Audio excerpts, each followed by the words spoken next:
hello నమస్తే people vanakkam ಎಲ್ಲರಿಗೂ నమస్కారం ఎలా ఉన్నారు అందరూ నేనైతే సూపర్గా ఉన్నానండి మీరు ఎలా ఉన్నారు ఏంటనేది కమెంట్ బాక్స్లో కమెంట్ చేయండి welcome back to my channel it's Akhi's life style first వీడియోకి చాలా మంచి రెస్పాన్స్ వచ్చింది ఐ డింట్ ఎక్స్పెక్టెడ్ అంత మంచి రెస్పాన్స్ వస్తుందని 700+ వ్యూస్ వచ్చాయి షార్ట్ అండ్ లాంగ్కి కలిపేసి బట్ సబ్స్క్రైబర్స్ మాత్రం 54+ ఉన్నారు ప్లీజ్ డూ సబ్స్క్రైబ్ వ్యూస్ మాత్రం వస్తున్నాయి బట్ సబ్స్క్రైబర్స్ రావడం లేదు సబ్స్క్రైబ్ కూడా చేసుకోవచ్చు కదా ఈ రోజు మన ఎపిసోడ్ వచ్చేసి how to cook rice in rice cooker అరే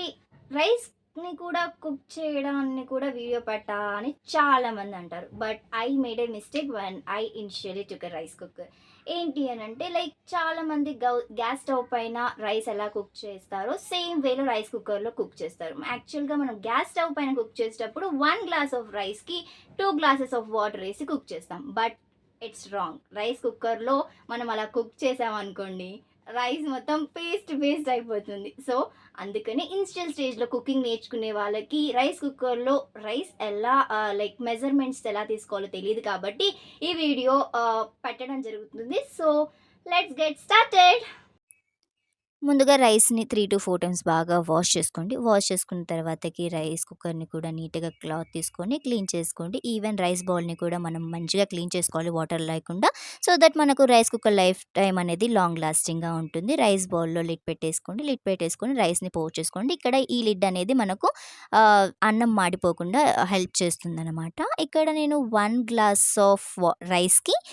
1.5 గ్లాస్ ఆఫ్ వాటర్ తీసుకున్నా అలా 3 గ్లాసెస్ ఆఫ్ రైస్ తీసుకున్నా కాబట్టి నేను 4.5 గ్లాసెస్ ఆఫ్ వాటర్ తీసుకున్న తర్వాతకి 1 టేబుల్ స్పూన్ ఆఫ్ సాల్ట్ వేసేసి మంచిగా సాల్ట్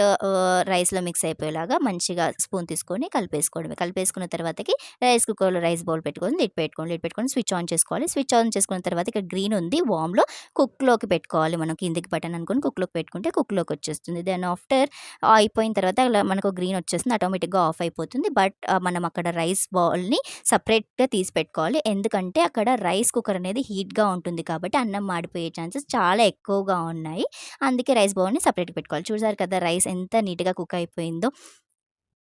చూసారు కదండి రైస్ కుక్కర్లో రైస్ కుక్ చేయడం చాలా ఈజీ జస్ట్ మెజర్మెంట్స్ ఫాలో అయిపోండి సో ఈజీగా కుక్ చేయొచ్చు అండ్ ఇక్కడ ఒక నేను చిన్న టిప్ ఇస్తాను రైస్ కుక్కర్లో కుక్ చేసిన రైస్ని మీరు పులిహోర కానీ లేకపోతే ఏదైనా ఫ్రైడ్ రైస్కి కానీ యూస్ చేయాలనుకుంటే just 2 to 3 drops of oil వేసి కుక్ చేయండి అంటే రైస్ పెట్టేటప్పుడు 2 to 3 డ్రాప్స్ ఆఫ్ వాటర్లో ఆయిల్ వేయండి సో దట్ అన్నం అనేది చాలా పొడిగా వచ్చేస్తుంది పర్ఫెక్ట్గా వస్తుంది అనమాట లైక్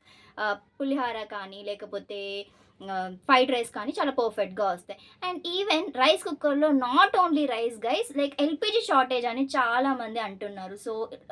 మనం కర్రీస్ కుక్ చేసుకోవచ్చు పలావ్స్ కుక్ చేసుకోవచ్చు బిర్యానీ కుక్ చేసుకోవచ్చు everything whatever you are doing on gas stove everything will be done in rice cooker